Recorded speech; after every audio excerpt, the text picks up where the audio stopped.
Hola chicos, mi nombre es Pamela, él es Luis Alfredo, ya nos conocen, hace mucho tiempo que ya nos subíamos, pero pues lo retomamos. Hoy vamos a hablar de un tema por la conmemoración del Día del Maestro. Creo que es un tema que al final, para tocar, más bien para empatizar con los maestros, pues se la dedicamos. Al final es algo que casi no se habla y pues incluso esta información viene por parte de algunos maestros con los que hemos platicado. Así que vamos a hablar sobre el estrés en el magisterio. No hablaremos de magia. No.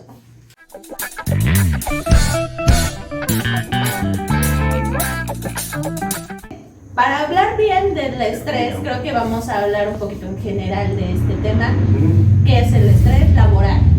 Estamos hablando de una situación laboral, perdón. Tú dime, cuéntame. Bueno, pues primero una situación de estrés se genera cuando sales de una situación normal y es sometido a presiones constantes, ya sean exigencias físicas o exigencias... Se trata de cambiar el estado de una persona, digamos, en reposo o en la normalidad, para empezar a someterlo a diferentes presiones, ya sea una presión psicológica o presiones físicas como tal, bueno, o exigencias físicas. Entonces, en este caso, no creo que los pongan a correr, a menos de que sean profesores de educación física, pero más bien sería, otra vez. Pobre cosita fea. En realidad sería una exigencia mental. ¿A qué me refiero? O sea, a lo mejor exigirles más mayor rendimiento en menos tiempo, producción productividad. de la enseñanza. Sacar al final, mejores calificaciones, pero... no mejorar a tu grupo en la enseñanza. Al final, el estrés como una situación normal no es mala, es sana. Pero cuando, hasta cierto punto, pero cuando ya hay una sobreexplotación de una materia tan importante como es la docencia, y que te metan, pues no, porque hay puntos que vamos a tocar, pero que te metan todo eso en tan solo poco tiempo, pues ya no es sano. Exacto. ¿No? ¿Qué pasa o por qué la docencia es tan estresante? O sea, estamos tocando puntos como, por ejemplo, la cantidad de los alumnos. Sí, eso es muy importante. En escuelas públicas, aquí en México, para todos los que ven en otros países, aquí en México una escuela pública llega a recibir por salón 60 alumnos. Ajá, entre 30, que sería, digamos, lo menos. Como que el menor. Hasta 60, sí. Hasta 60 alumnos. Entonces, es ver a tus 60 niños. Imagínense, ¿no? Personas que todavía no son maduras, que no tienen autocontrol, y todos en el mismo espacio cerrado. En la secundaria, yo me acuerdo que en mi secundaria éramos 60. En mi secundaria. Ya en la primaria éramos 30. Pero en el kinder, tan solo en el kinder, que son niños que las tienes que estar cuidando porque cualquier cosa se meten por la nariz o por la boca, son igual como 30 niños. No manches.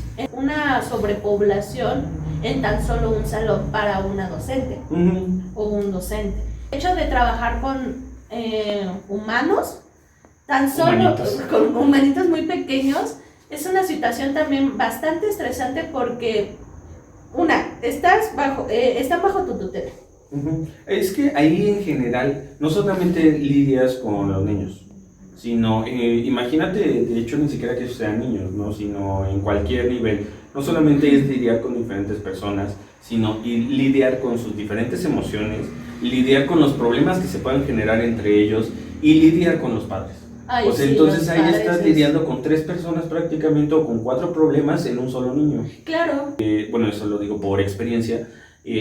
Tuve varios grupos también bajo mi cargo, trabajaba como profesor, pero definitivamente, o sea, incluso aunque digas, bueno, eran pocos o el número no era tan grande, efectivamente no era tan grande, pero la manera de educación, por ejemplo, de los padres, la manera de que ven los propios alumnos la situación de la escuela, de que prácticamente te pago para que tú me trabajes, Es como de, a ver, güey, me pagan a mí para que te enseñe, que tú seas un inútil y que seas conformista, es mi pedo, o sea, no te voy a poner 10 porque me estén pagando, o sea. Ajá, bueno, y eso hablando de una escuela privada.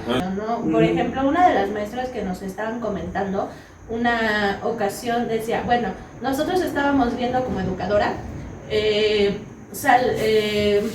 nutrición, ¿no? Se les enseña a los niños que deberían comer bien, que les va a ayudar para su crecimiento, su desarrollo, ¿no? Y llegan los niños y dicen, mamá, aprendí que debo comer sano, que las verduras son sanas, que tengo que comer frutas y verduras y todo eso, ¿no? Y la mamá, pero no me gustan las verduras. Y llega la mamá al día siguiente, mira, te compré tus chetos, mira, te compré tu pan Bimbo, mira, te traje tu refresco. Desde ahí no nos está ayudando mucho. ¿Y qué les estás enseñando a los niños? Al niño le enseñas que debes comer sano, pero llega la mamá y ¡puf! Todo te tira, todo ese trabajo se tira. Por ejemplo, trabajos administrativos y pedagógicos. Una situación bastante compleja. Las maestras que nos estaban comentando sobre esto era... SEP pide, y no solo en SEP, también en escuelas, tú en tu caso, ¿no? La SEP te pide, te llega y te dice, necesito este documento para ayer, ¿no? Y se lo piden, lo hacen, y cualquier error. Sí, lo estás volviendo a hacer. Y lo tienes que volver a hacer. Eso como administrativos. Es que mira, acá todo lo administrativo siento que está mal llevado porque no saben realmente cómo hacer así las pinches cosas. En general, están ocupando el método burocrático de la administración. ¿Para qué? Para que no haya tergiversaciones, todo esté con punto y coma. Sí, pero se vuelve cansado. O sea, ese tipo de administración, para quienes lo tienen que llenar, es tediosísimo. Entonces, deja de cumplir su rol de estricto y claro para hacer algo súper tedioso y súper cansado. Porque, bueno, imagínate que estás en tu tema más difícil, ¿no? Donde le tienes que echar muchas ganas para cambiar tu método pedagógico para que se adapte al tema. Por ejemplo, a mí me pasaba mucho con química. Cuando les daba química, a lo mejor en el pH, que es un poco abstracto, porque en general es matemática, les tenía que enseñar y tenía que desarrollar ciertas actividades para que sepan por qué se llama pH y cómo se sacan todas esas cuentas, ¿no? Y atraerles la atención. Pero en esa misma época, bueno, en ese mismo día, prácticamente me pedían ya la planeación de toda la semana. Entonces era como de, espérate. O le pongo tiempo a la práctica y le pongo, porque aparte tenía que llevar laboratorio, ¿no? Entonces, y le echo ganas tanto al método pedagógico o priorizo la planeación. Y eso es lo que pasa, igual, esto fue porque se les hizo las entrevistas a algunos maestros y decían lo mismo, ¿no? O sea, hay temas que, o sea, llegar y hacer planeación no de un día, sino de semanas y cada semana presentar planeaciones.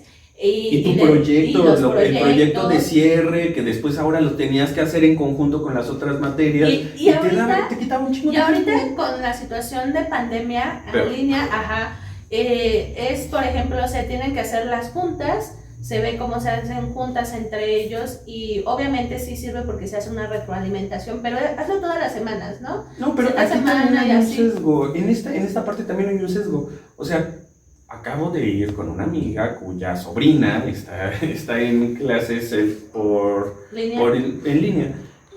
Y la morra estaba platicando con nosotros bien metido en el chisme, pero yo estaba escuchando y era administración y yo, sabes que esto te va a ayudar bastante.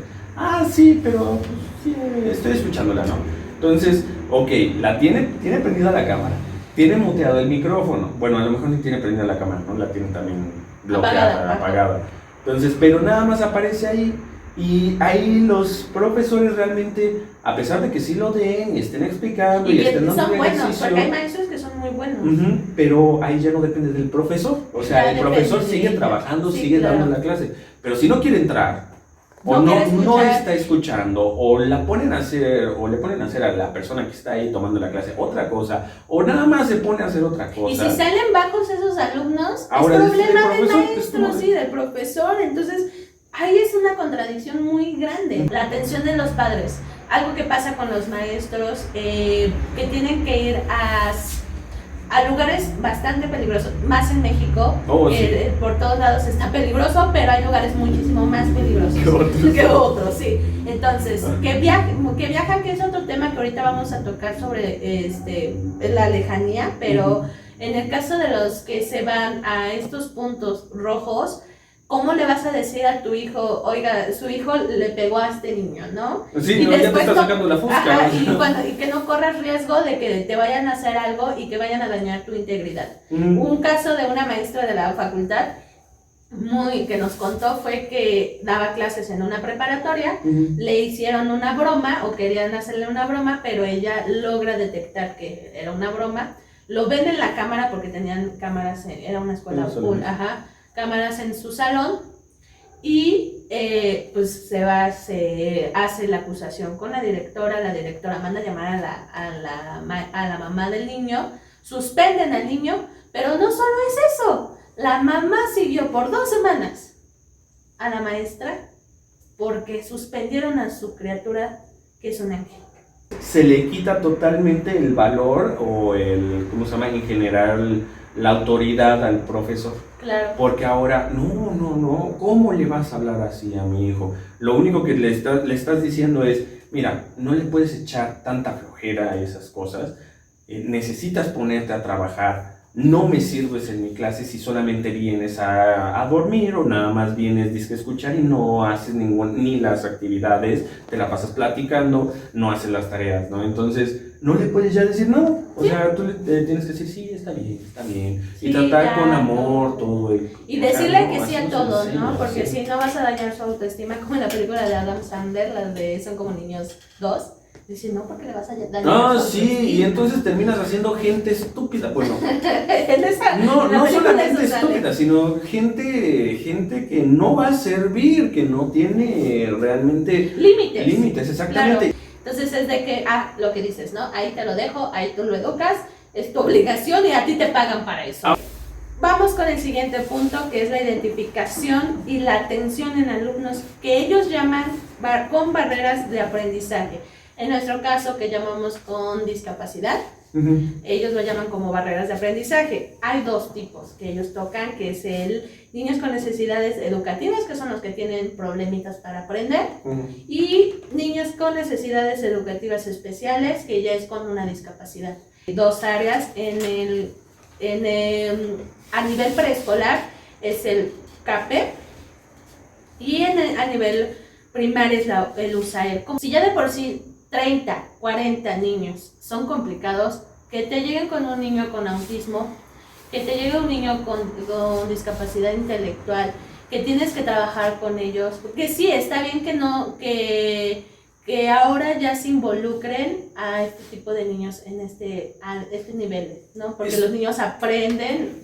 Estoy un poco en desacuerdo en eso, por ejemplo. Todo depende de cómo lo manejen, ¿no? Claro. Porque si es un grupo de 60 niños o de 59 niños con un niño con este tipo de necesidades, es una reverenda estupidez. O sea, no puedes, si de por sí no puedes con un grupo de 60 alumnos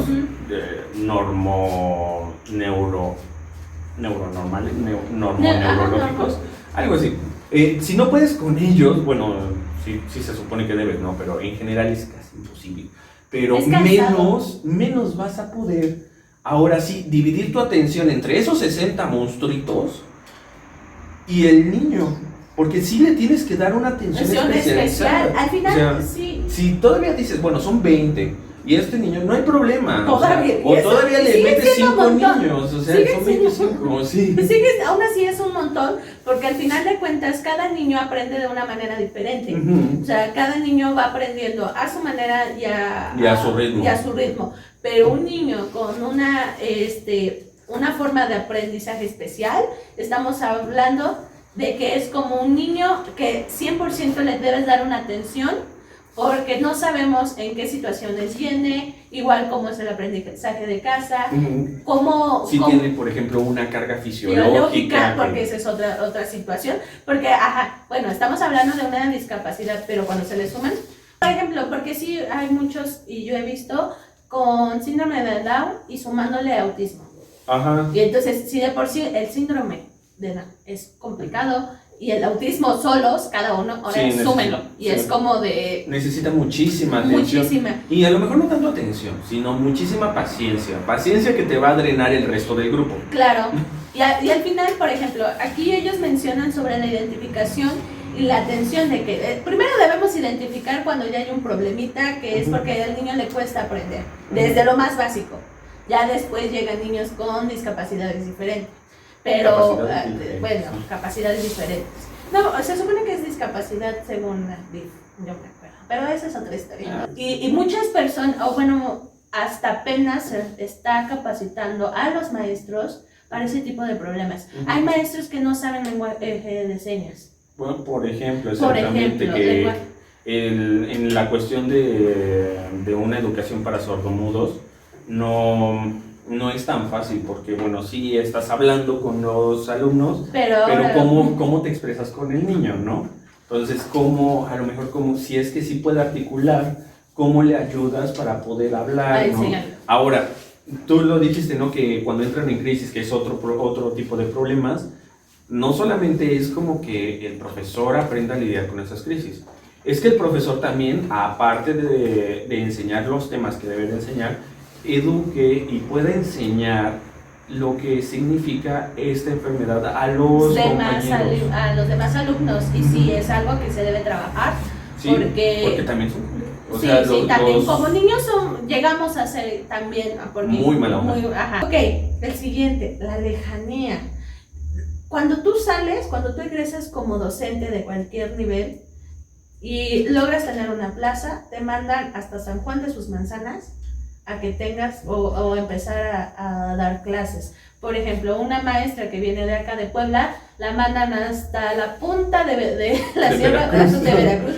Bueno, que ahora ya no, porque ya antes se podía mandarlos a otros estados. Bueno, ahora hasta la punta de Puebla. Ahora es la punta de Puebla, exacto, hasta los límites de Puebla. Antes sí se podían mandar a varias partes, a otros estados, y de igual, ¿no? Hasta donde Dios nos mandó a entender, creo que se le olvidó pasar. Y ahí tienes que estar mínimo 2 años viajando, porque viendo con tu familia, lo que decíamos hace un rato, puede ser en un lugar muy peligroso. ¿Viste la película de Klaus?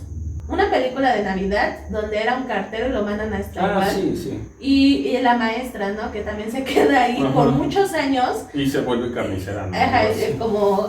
Así se terminan siendo los maestros. Bueno, deja que los manden hasta allá, ¿no? ¿Cuánto de verdad están ganando para poder vivir ahí? Y como son maestros que apenas empiezan, sí, no tienen mucho, tienen que rentar los viajes igual para venir o regresar si tienen eso familia. En general el transporte es muy cansado y muy agotador, porque incluso yo, por ejemplo, que vivo en el sur de la ciudad, yo tenía que trabajar en una de las escuelas del centro, o sea, no tenía transporte, me tenía que ir en el ruta. Y te lo juro, era bien desgastante. O sea, todavía dices, bueno, te da tiempo de leer y todo eso, sí.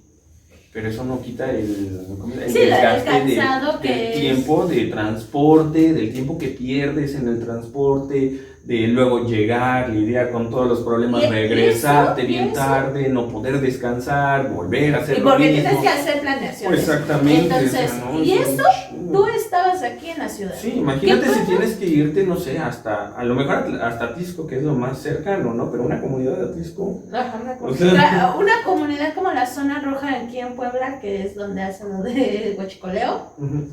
O una zona, o en sus propios estados, esas zonas tan complicadas, Ecatepec. Entonces, todo ese tipo de situaciones son bastante complejas para los maestros. Obviamente tienen que esperar 2 años para poder hacer su cambio. Sí, para poder decidir por ellos mismos. Y eso, entre comillas, sí hay plaza. Yo conocí unas escuelas que estaban perdidas en la Sierra Norte aquí en Puebla. Tenías 1 hora y media andar en camión, en el coche, para llegar a una secundaria. Y luego ni siquiera tienen, o sea, lo peor de todo es que ni siquiera la SEP a veces sabe que existe, ¿no? Ajá. O sea, hasta que yo creo que mandan los papeles para los certificados, porque no tienen bancas, no están No, construidas. los baños no están bien hechos, no hay... Deja los baños, ni siquiera hay edificios. No, o sea, no hay edificios. o son como comunitarias, no Sí. sé, o cómo obtuvieron el registro, o sea, Incluso... ¿por qué no les llega el dinero? Por ejemplo, perdón por lo que te diga, ahorita con el USAER y el CAPEP, no hay en la Sierra Norte, hay en Puebla, pero no hay en la Sierra Norte. Y bueno, ya como para ir cerrando, la crítica social que se le hace al maestro. Al maestro, sí. Es creo que algo, yo siempre les he tenido a lo que son los docentes un respeto, porque gracias a ellos es que ahorita somos lo que somos. O sea, hay maestros que sí son bien barcos y dices, ¿por qué diablos te dieron la plaza? Porque sí lo hay, pero hay maestros que realmente se dedican a echarle ganas a que sus alumnos aprendan. ¿Cómo le hacen? Pues hacen maravillas, porque lo hacen. Entonces, yo así como que muy buena con matemáticas, ¿no? Pero en la secundaria tuve una maestra que siempre nos hacía competir con nuestros lugares y el que estaba hasta el frente tenía 10 y así se iban. Entonces, fue de las veces donde más alta salí en matemáticas. ¿Por qué? Porque te motivaba y lo hacen. Y me hubiera gustado mantener a esa maestra, pero se tuvo que, se jubiló, así que ya no estuvo con nosotros. La querías mantener. Y después, no, y aparte, y después me tocó un maestro que en serio daba flojera. Y me acuerdo que le decía que cada vez que le picaban un zancudo, el zancudo se dormía en medio chupe, porque en serio nunca aprendí con él. Nunca te motivaba, y creo que hasta le caía mal. Maestro José Luis, créame que sí logré acabar la licenciatura. Porque ¿Era de la licenciatura? No, era de secundaria. De hecho, él me había dicho que iba a llegar a la bachiller, no la iba a acabar y me iba a quedar embarazada. Y es en como mi caso también tuve de los dos tipos de profesores. Bueno, yo siempre fui medio ñoñito porque mi madre siempre era muy, muy exigente. Tú lo eres. Entonces, bueno, sí, lo sigo siendo. Mi madre era como de, ¿por qué no sacaste 10? O sea, no era como de, ay, sacaste 8, qué bien, échale un poco más de ganas. No, mi mamá era, ¿por qué no sacaste 10 si es tu único obligación? ¿Y tú?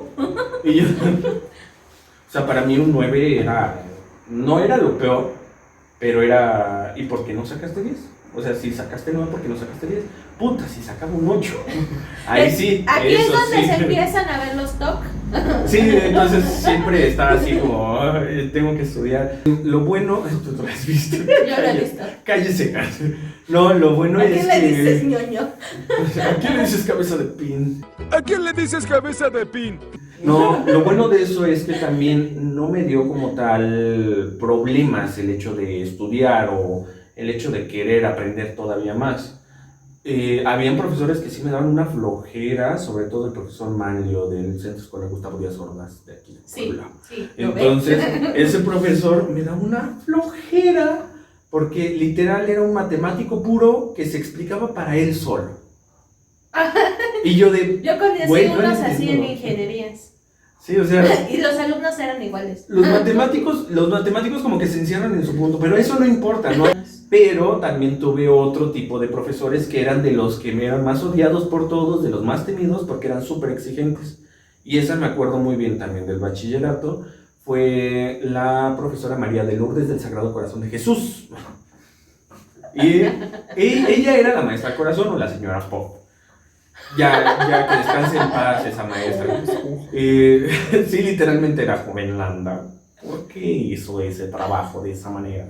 No, ella era muy, muy exigente y paradójicamente era del área de sociales. Yo iba encaminado para sociales. Sí, me chingué el codo. No, ella era extremadamente poderosa y sabia, ¿no? Entonces, ella una vez, me acuerdo muy bien que me dijo, o le dijo a mi mamá mientras estábamos caminando hacia la dirección, porque bueno, obviamente yo era muy soberbio en ese entonces y siempre tenía pico con los profesores. Y ella le dijo a mi mamá, oh, señora, pobre esponja, ¿por qué lo hiciste? No es cierto, le dijo a mi mamá, señora, su hijo se está mal gastando. Y mi mamá, ¡Ay, no! Sí, los dos como de... No, pero sí nos quedamos así como de... Sí, dice, su hijo se va, o sea, se va a desperdiciar, así tal cual lo dijo, se está desperdiciando. Yo dije, pero ¿por qué si saco puro 10? Y ella me dijo, por eso, si te vas a dedicar a algo que se te hace tan fácil, nunca vas a crecer más allá de lo que signifique. Entonces yo dije...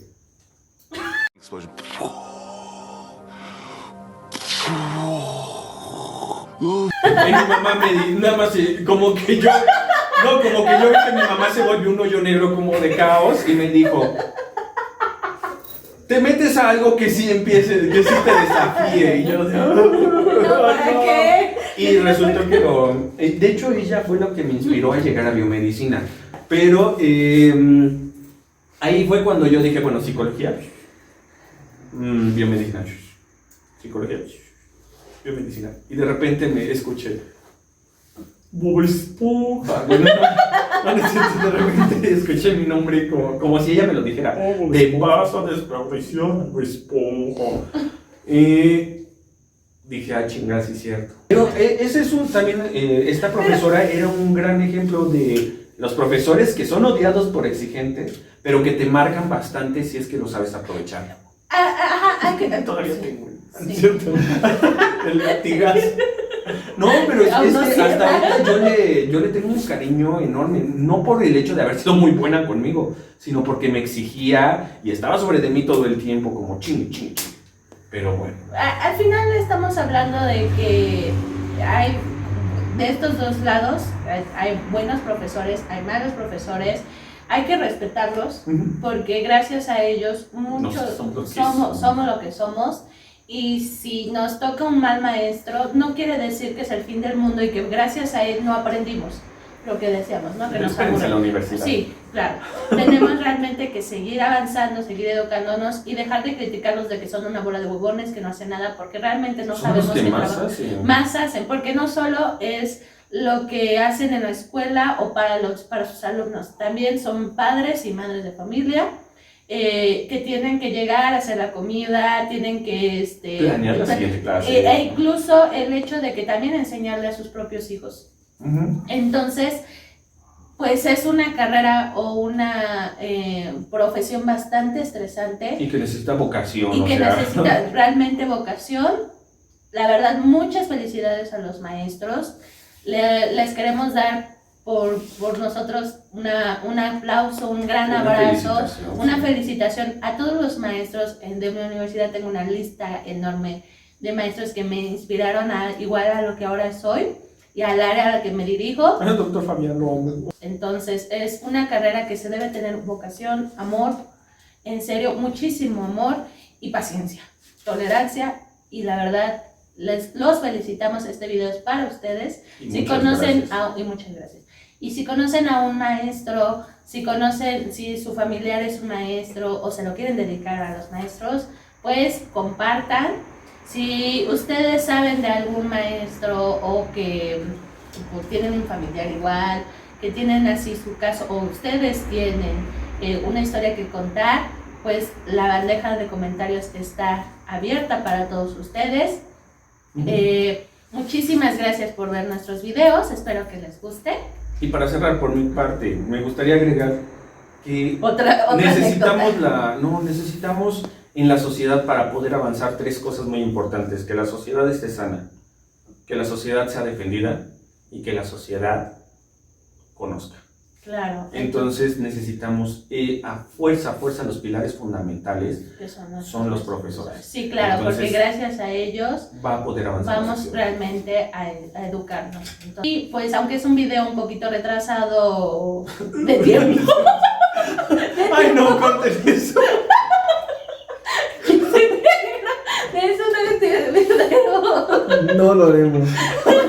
Bueno, no, aunque esté desfasado, pues esto es para todos ustedes. Y muchas gracias. Y también es un pequeño comercial. Si ustedes están a punto de ingresar a la UAP, o a cualquier universidad, sobre todo del área de biológico, matemático. No, biológico.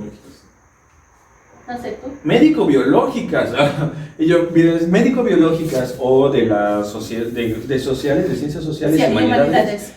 Nosotros estamos también ofertando cursos, entonces chequense el Learning Division. Eso ¿Sale? es todo. Gracias, besitos. Bye bye.